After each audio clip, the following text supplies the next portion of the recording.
ಮಂಡಿಯಲ್ಲಿ cut ಶಬ್ದ ಬರ್ತಾ ಇದೆ, ಹಾಗೆ ಸಯಾಟಿಕಾ ಪೇನ್ ಕೂಡ ಇದೆ. ನಡೆದಾಡುವಾಗ ಕಾಲು ಬೆಂಡ್ ಆಗುತ್ತೆ. ನಾನು 1 ವರ್ಷದಿಂದ ಟ್ರೀಟ್ಮೆಂಟ್ಗೂ ಹೋಗಿಲ್ಲ. ಯಾವಾಗ ನಿಮ್ಮ ಮೂಳೆ ಸಫಿಷಿಯೆಂಟ್ ಆಗಿ ಸೌದಿರುತ್ತೆ, ನೀವು ಸರಿಯಾಗಿ ನಡೆಯೋಕ್ಕಾಗೋದಿಲ್ಲ. ನೀ ರಿಪ್ಲೇಸ್ಮೆಂಟ್ ಅವಶ್ಯಕತೆ ಇದ್ದು ಮಾಡಿಸ್ಕೊಳಕ್ ಆಗ್ತಿಲ್ಲ ಅಂತಂದ್ರೆ ಫಿಸಿಯೋಥೆರಪಿ ಮಾಡಲಿಟೀಸ್ IFT ಅಂತ ಬರುತ್ತೆ, ಅಲ್ಟ್ರಾಸೋನಿಕ್ ಥೆರಪಿ, ನೀ ಎಕ್ಸಸೈಸಸ್, ಕ್ವಾಡ್ರಿಸೆಪ್ಸ್ ಸ್ಟ್ರೆಂಥನಿಂಗ್ ಎಕ್ಸಸೈಸಸ್, ಇದನ್ನ ರೆಗ್ಯುಲರ್ ಆಗಿ ಮಾಡಬೇಕಾಗುತ್ತೆ. ಮೇನ್ಲಿ ಮಂಡಿ ಪ್ರಾಬ್ಲಮ್ ಇಲ್ಲ, ನಿಮಗೆ ನರಗಳ ಪ್ರಾಬ್ಲಮ್ ಇರೋ ಚಾನ್ಸ್ ಇರುತ್ತೆ. ವಿಟಮಿನ್ ಡಿ ಆಗಲಿ ವಿಟಮಿನ್ B12 ಡಿಫಿಷಿಯನ್ಸಿ ಇರೋ ಚಾನ್ಸ್ ಇರುತ್ತೆ. ಸರ್, ನೀ ರಿಪ್ಲೇಸ್ಮೆಂಟ್ ಆಗಿ 1 ತಿಂಗಳಾಗಿದೆ, ಆಲ್ಕೋಹಾಲ್ ತಗೋಬೋದಾ? ದಯವಿಟ್ಟು ಹೋಗಿ ಆದಷ್ಟು ಜಲ್ದಿ ಒಬ್ಬ ಆರ್ಥೋಪೆಡಿಕ್ ಸರ್ಜನ್ ಮೀಟ್ ಮಾಡಿ.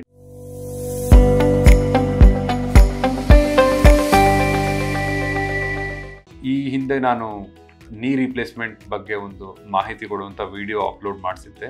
ಅದಕ್ಕೆ ತುಂಬ ಒಳ್ಳೆ ರೆಸ್ಪಾನ್ಸ್ ಬಂದಿದೆ. ಎಲ್ಲರಿಗೂ ಧನ್ಯವಾದಗಳು. ಈ ವಿಡಿಯೋ ಏನಕ್ಕೆ ಮಾಡ್ತಾ ಇದ್ದೀನಪ್ಪ ಅಂತಂದರೆ, ಅದರಲ್ಲಿ ಸುಮಾರಷ್ಟು ಜನ ಡೌಟ್ಸ್ ಕೇಳಿದ್ದಾರೆ, ಕ್ವಶನ್ಸನ್ನು ಕಮೆಂಟ್ ಮಾಡಿದ್ದಾರೆ. ಆ ಕ್ವಶನ್ಸ್ಗೆ ಉತ್ತರಿಸೋದಕ್ಕೆ ಅಂತ ಈ ವಿಡಿಯೋ ಮಾಡ್ತಾ ಇದ್ದೀನಿ. ಮೊದಲನೇದಾಗಿ ನಮ್ಮ ರಾಮಪ್ರಕಾಶ್ ಅವರು ಕಮೆಂಟ್ ಮಾಡಿದ್ದಾರೆ, ಮಂಡಿಯಲ್ಲಿ ಕಟ್ ಶಬ್ದ ಬರ್ತಾ ಇದೆ, ಹಾಗೆ ಸಯಾಟಿಕಾ ಪೇನ್ ಕೂಡ ಇದೆ. ನಡೆದಾಡುವಾಗ ಕಾಲು ಬೆಂಡ್ ಆಗುತ್ತೆ. ನಾನು 1 ವರ್ಷದಿಂದ ಟ್ರೀಟ್ಮೆಂಟ್ಗೂ ಹೋಗಿಲ್ಲ. ನಿಮ್ಮ ಸಜೆಷನ್ ಏನು ಸರ್, ಪ್ಲೀಸ್ ಹೇಳಿ, ನನಗೆ 60 ವರ್ಷ ಅಂತ ಹೇಳಿದರು. ಸೊ ರಾಮ್ ಪ್ರಕಾಶ್ ಅವರೇ, ಮೊದಲನೇದಾಗಿ ನಿಮ್ಮ ಮಂಡಿ ನಡೆಯುವಾಗ ಬೆಂಡ್ ಆಗುತ್ತೆ, ಪೂರ್ತಿ ಸ್ಟ್ರೈಟ್ ಆಗ್ತಿಲ್ಲ ಅಂತಂದರೆ ಡೆಫಿನೆಟ್ಲಿ ಇದರ ಪ್ರಕಾರ ನನಗೇನು ಅನಿಸುತ್ತೆ ಅಂತಂದರೆ ನಿಮಗೆ ಎಂಡ್ ಸ್ಟೇಜ್ ಆರ್ಥರೈಟಿಸ್ ಇದೆ ಅಂತ. ಸಯಾಟಿಕಾ ಪ್ರಾಬ್ಲಮ್ ನೀ ರಿಪ್ಲೇಸ್ಮೆಂಟ್ ಕ್ಯಾಂಡಿಡೇಟ್ಸ್ ಕೂಡ ಬರೋ ಚಾನ್ಸ್ ಇರುತ್ತೆ. ಯಾಕೆ ಅಂತಂದರೆ, ಯಾವಾಗ ನಿಮ್ಮ ಮೂಳೆ ಸಫಿಷಿಯೆಂಟಾಗಿ ಸೌದಿರುತ್ತೆ, ನೀವು ಸರಿಯಾಗಿ ನಡೆಯೋಕ್ಕಾಗೋದಿಲ್ಲ. ನಡೆಯುವಾಗ ನಿಮ್ಮ ಸೊಂಟ ಬಳಕುತ್ತೆ. ಆಗ ಸೊಂಟದ ಮೇಲೆ ಆಕ್ಸಿಯಲ್ ಪ್ರೆಷರ್ ಅನ್ನೋದೇನಿರುತ್ತೆ ಅದು ಕರೆಕ್ಟಾಗಿ ಬೀಳೋದಿಲ್ಲ. ಅದರಿಂದ ನಿಮ್ಮ ಸಯಾಟಿಕಾ ಪ್ರಾಬ್ಲಮ್ ಮತ್ತೆ ಹೆಚ್ಚಿಗೆ ಆಗ್ತಾ ಹೋಗುತ್ತೆ. ಇಂಥ ಸಿಚುವೇಷನಲ್ಲಿ ನೀ ರಿಪ್ಲೇಸ್ಮೆಂಟ್ ಮಾಡಿಸ್ಕೊಳ್ಳೋದು ಬೆಟರ್. ಆದರೆ ನೀವು ಒಂದು ನೆನಪಲ್ಲಿ ಇಟ್ಕೋಬೇಕು, ನೀ ರಿಪ್ಲೇಸ್ಮೆಂಟ್ ಮಾಡಿಸ್ಕೊಂಡ ತಕ್ಷಣ ನಿಮ್ಮ ಮೊಣಕಾಲು ನೋವು ಕಮ್ಮಿ ಆಗುತ್ತೆ ಹೊರತು ಸಯಾಟಿಕಾ ಪ್ರಾಬ್ಲಮಿಂದ ಏನು ನೋವು ಬರ್ತಾ ಇತ್ತಲ್ಲ ಅದು ಇಮಿಡಿಯೇಟಾಗಿ ಕಮ್ಮಿ ಆಗೋದಿಲ್ಲ. ಓಕೆ, ಅದಕ್ಕಾದಂಥ ಸಪ್ರೇಟ್ ಫಿಸಿಯೋಥೆರಪಿ ಮತ್ತು ಎಕ್ಸಸೈಸಸ್ ಮಾಡೋದ್ರಿಂದ ಸಯಾಟಿಕಾ ಪ್ರಾಬ್ಲಮ್ ಕೂಡ ಒಂದು ಹತೋಟಿಯಲ್ಲಿ ತರಬಹುದು. ನೆಕ್ಸ್ಟ್ ಯಾರು, Rajeshwari, how can I manage pain till then? ಈಗ ನಮ್ಮ ರಾಜೇಶ್ವರಿ ಬೇಲೂರು ಮೇಡಮ್ ಅವರು ಒಂದು ಕಮೆಂಟ್ ಹಾಕಿದ್ದಾರೆ. Sir, I have been suggested to undergo knee replacement but I am not yet ready for domestic problem. How can I manage pain till then?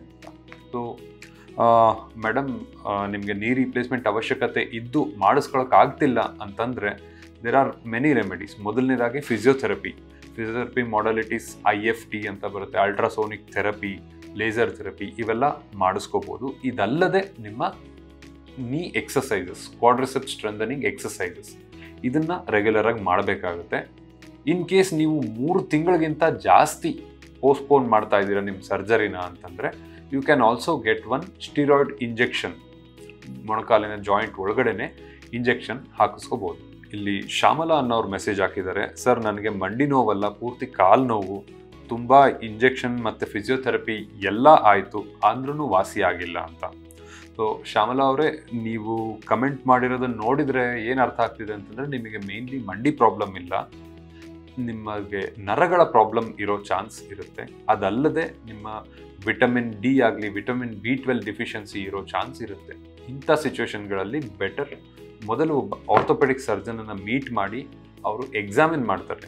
Examine ಮಾಡಿದಾಗ ನಮಗೆ ಸುಮಾರಷ್ಟು ವಿಷಯಗಳು ಗೊತ್ತಾಗುತ್ತೆ ದ್ಯಾನ್ ದೀಸ್ ಕಮೆಂಟ್ಸ್. ಸೊ ದಯವಿಟ್ಟು ಹೋಗಿ ಆದಷ್ಟು ಜಲ್ದಿ ಒಬ್ಬ ಆರ್ಥೋಪೆಡಿಕ್ ಸರ್ಜನ್ ಮೀಟ್ ಮಾಡಿ. ಸುಧಾ ವಿಶ್ವನಾಥ್ ಅವರು ಮೆಸೇಜ್ ಹಾಕಿದ್ದಾರೆ, ಸರ್ ಇಂಜೆಕ್ಷನ್ ಕಾಸ್ಟ್ ಎಷ್ಟು ಅಂತ. ಸೊ ಸುಧಾ ಅವರೇ, ಇಲ್ಲಿ ಸುಮಾರು ಥರದ ಇಂಜೆಕ್ಷನ್ಸ್ ಬರುತ್ತೆ, ಸುಮಾರು ಕಂಪನಿಗಳು ಮ್ಯಾನುಫ್ಯಾಕ್ಚರ್ ಮಾಡ್ತವೆ. ಮೊದಲನೇದಾಗಿ ಸ್ಟಿರಾಯ್ಡ್ ಇಂಜೆಕ್ಷನ್ 100 ರಿಂದ 200 ರೂಪಾಯಿ ಕಾಸ್ಟ್ ಆಗುತ್ತೆ. ಸೊ ಅದು ಇಟ್ ಈಸ್ ಕಾಮನ್ಲಿ ಅವೈಲೇಬಲ್ ಎಲ್ಲ ಕಡೆ. ಅದನ್ನು we can apply it to joint, 5 ನಿಮಿಷದ ಕೆಲಸ. ಇದಲ್ಲದೆ joint fluid supplement hyaluronic acid injection ಅಂತ ಹೇಳ್ತೀವಿ. ಸೊ ಈ ಇಂಜೆಕ್ಷನ್ಗಳು ಸುಮಾರು ಕಂಪನಿಗಳು ಪ್ರೊಡ್ಯೂಸ್ ಮಾಡ್ತವೆ and the cost varies from 4,000 to 20,000 to 25,000ವರೆಗೂ ವೇರಿ ಆಗುತ್ತೆ.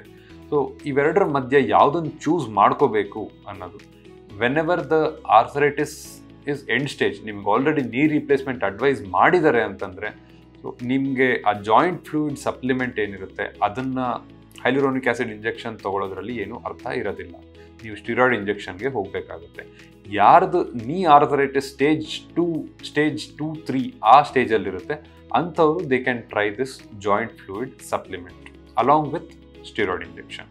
ಇನ್ನೊಬ್ರು ಒಂದು ಫನ್ನಿ ಕ್ವಶನ್ ಕೇಳಿದ್ದಾರೆ ನಮ್ಮ ಪ್ರಕಾಶ್ ಅವರು, ಸರ್ ನೀ ರಿಪ್ಲೇಸ್ಮೆಂಟ್ ಆಗಿ 1 ತಿಂಗಳಾಗಿದೆ, ಆಲ್ಕೋಹಾಲ್ ತಗೋಬೋದಾ ಅಂತ.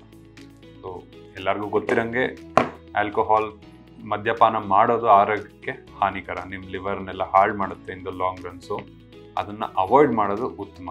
ಇಲ್ಲಪ್ಪ ತಗೊಳ್ಳೇಬೇಕು ಅಂತಂದರೆ 1 ತಿಂಗಳಾದ್ಮೇಲೆ ತಗೊಳ್ಳೋದ್ರಲ್ಲಿ ಏನೂ ತಪ್ಪಿಲ್ಲ.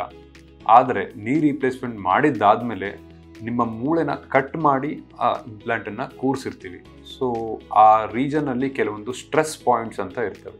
ಹಾಗಾಗಿ ಮಿತಿ ಮೀರಿ ಕುಡಿದು ಬಿದ್ದು ಈಸಿಯಾಗಿ ಮೂಳೆ ಫ್ರ್ಯಾಕ್ಚರ್ ಆಗೋ ಚಾನ್ಸ್ ಇರುತ್ತೆ. ಸೊ ಆ ಅವಘಡ ಸಂಭವಿಸ್ದಂಗೆ ನೀವು ನೋಡ್ಕೋಬೇಕಾಗುತ್ತೆ. So if you want to take alcohol, take it in a protected environment. So ಇಲ್ಲಿಗೆ ಆದಷ್ಟು ಜನರ ಕಮೆಂಟ್ಸನ್ನು ನಾನು ಆನ್ಸರ್ ಮಾಡಿದ್ದೀನಿ. ಒಬ್ಬರಲ್ಲಿ ಮೆಸೇಜ್ ಹಾಕಿದ್ದಾರೆ ಮೆನಿಸ್ಕಸ್ ಇಂಜುರಿ ಬಗ್ಗೆ ಒಂದು ವಿಡಿಯೋ ಮಾಡಿ ಅಂತ. ನನ್ನ ಅಪ್ಕಮಿಂಗ್ ವೀಡಿಯೋಸಲ್ಲಿ ಅದ್ರ ಬಗ್ಗೆನೂ ಹೇಳ್ತೀನಿ. ಇದಲ್ಲದೆ ನಿಮಗೆ ಬೇರೆ ಯಾವುದಾದ್ರೂ ಡೌಟ್ಸ್ ಇತ್ತು ಆರ್ಥೋಪೆಡಿಕ್ಸಲ್ಲಿ ಯಾವುದೇ ರೋಗದ ಸಂಬಂಧವಾಗಿ ಅಂತಂದರೆ ಕಮೆಂಟ್ ಮಾಡಿ, ಆದಷ್ಟು ಅದರ ಇನ್ಫಾರ್ಮೇಷನ್ನೆಲ್ಲ ಗ್ಯಾದರ್ ಮಾಡಿಕೊಂಡು ವಿಡಿಯೋ ಮಾಡೋ ಪ್ರಯತ್ನ ಮಾಡ್ತೀನಿ. ಧನ್ಯವಾದಗಳು. ಲೇಟೆಸ್ಟ್ ಹಾಗೂ ಇಂಟ್ರೆಸ್ಟಿಂಗ್ ಸುದ್ದಿಗಳಿಗಾಗಿ ಬಾಸ್ ಟಿವಿ ಕನ್ನಡ ಚಾನೆಲ್ನ ಸಬ್ಸ್ಕ್ರೈಬ್ ಮಾಡಿ, ಹಾಗೆಯೇ ಬೆಲ್ ಐಕಾನ್ ಪ್ರೆಸ್ ಮಾಡಿ. ಇದರ ಜೊತೆಗೆ ಫೇಸ್ಬುಕ್, ಇನ್ಸ್ಟಾಗ್ರಾಮ್, ಎಕ್ಸ್ನಲ್ಲೂ ಮಿಸ್ ಮಾಡದೆ ಫಾಲೋ ಮಾಡಿ.